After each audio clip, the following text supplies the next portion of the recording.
Yung guys, grabe. Ang laki ngayon na nahuli natin. Oh. First bite. Let's go. Top. Ngayong araw guys, samahan nyo nga pala kaming manghuli at magluto nitong napakalaking alimango. At syempre guys, mag-food trip na rin dito sa ating treehouse.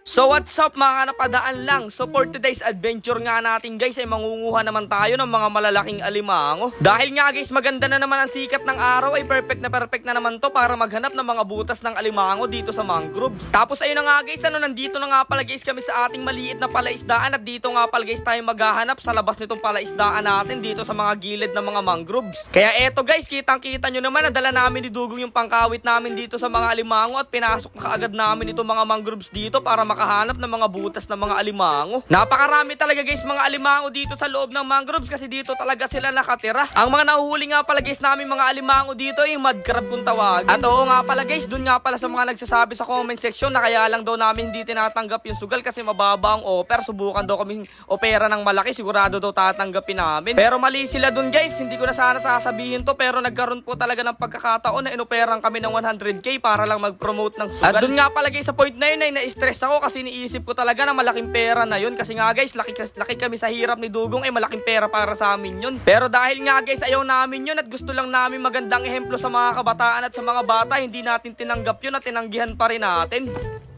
Ayan guys, so tingnan nyo. Ito ang palatandaan pag may laman yung butas ng ayama guys. Ito nakikita nyo yan. Nakikita nyo yan. Yan. Parang bagong hukay na yan guys. Ibig sabihin naghukay siya, may laman yan sa loob. Kaya ayan, check natin kung nandito nga siya sa loob. Gamit nitong pansundot natin na kawit. Okay guys, nandito nga. Yung malabal oh. Nandito. Pero medyo mababaw lang siya. Kaso medyo maugat lang. Kaya hindi natin makukuha to ng kawit. Kailangan kamayin to ni Dugong. Kailangan ang galamay ni Dugong na mag-iwaga ang dampot. Tapos ay na nga guys, sa tagal nga guys ng paghahanap at pag-iikot namin dito sa loob ng mga mangroves ay nakakita na rin nga pala guys kami ng butas na may laman. Kadalasan kasi guys namin nakikita mga butas kanina yung mga wala ng lamang alimango dun sa loob. Buti na lang guys, swerte tayo at nakakita tayo ng isang butas na medyo malaki. Ate, nakasipit sa ugat. Ayan na, palabas na. Ayan na guys. Ayan na, palabas na guys. Ayan o. Grabe, ang laking pula. Pula, yan, sumipit sa ugat. Yes, hindi kami din. Laki guys. Sana baka may asawa yan. Chicken natin ulit baka may asawa. Grabe oh. Ang tawag guys din sa ayamang ganyan dito sa lugar namin ay yung ayamang sakangan yan guys. Yung pulang malaki. Grabe, ito yung matatapang guys. Talagang pag sumipit hindi to bibitaw. Ayan oh, kita yung sipit. Dogs, bitaw. Pagkas natin. Guys oh, lakas. Wait lang, lakas.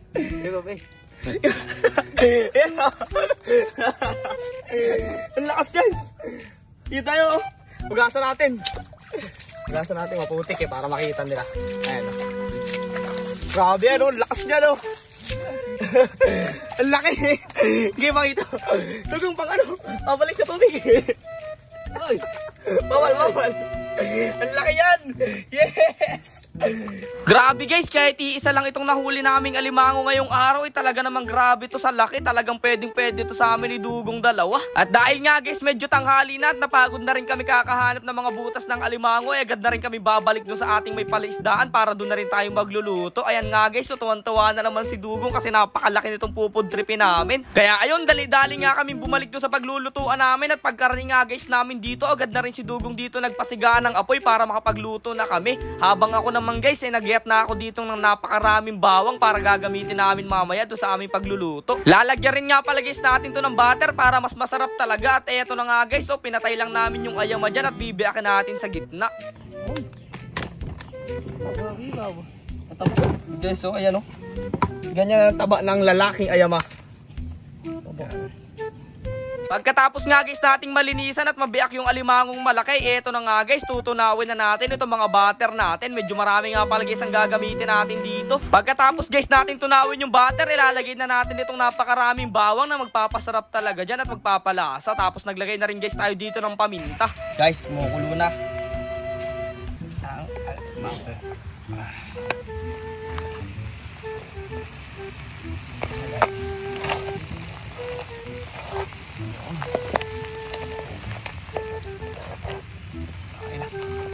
para guys maging masarap at medyo manamis-namis ito, lalagyan natin siya ng Sprite at dyan natin siya paiigahin. Syempre lalagyan rin guys natin ito ng oyster sauce na magpapasarap rin dyan. Hihintayin nga lang guys natin medyo maigay itong sabaw na nilagay natin at goods na rin yan maya-maya. At eto nga guys, so amoy pa lang talaga namang ulam na at napapafood trip na kaagad kami. Makalipas nga lang guys ang ilang minuto, kung mapapansin nyo, ayan o, medyo iga na guys yung sabaw natin at talagang napakabango niyan guys. Naglalatik-latik na rin yung sabaw niyan at napakalasa rin yan. Kaya nga guys, pagkaluto lang yung malaking alimango natin, agad na rin kami nga umakyat dito sa ating treehouse at dito rin nga pala guys kami kakain kasi namimiss na namin mag-food trip dito. Syempre guys, bago kumain, wag natin laging kakalimutang magdasal at magpasalamat kay Lord.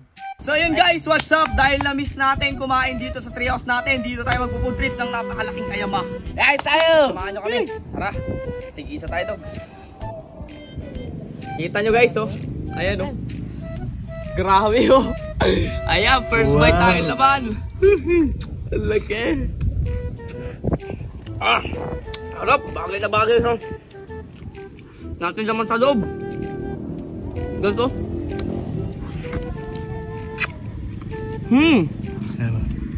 Kagat. Init. Na natin guys yung taklob. Ayun. Yeah. Kagas ang sabaw ay. Guys, so, kita nyo sipit ng alimango. Sausaw natin dito. Ayun. Sausaw natin dito.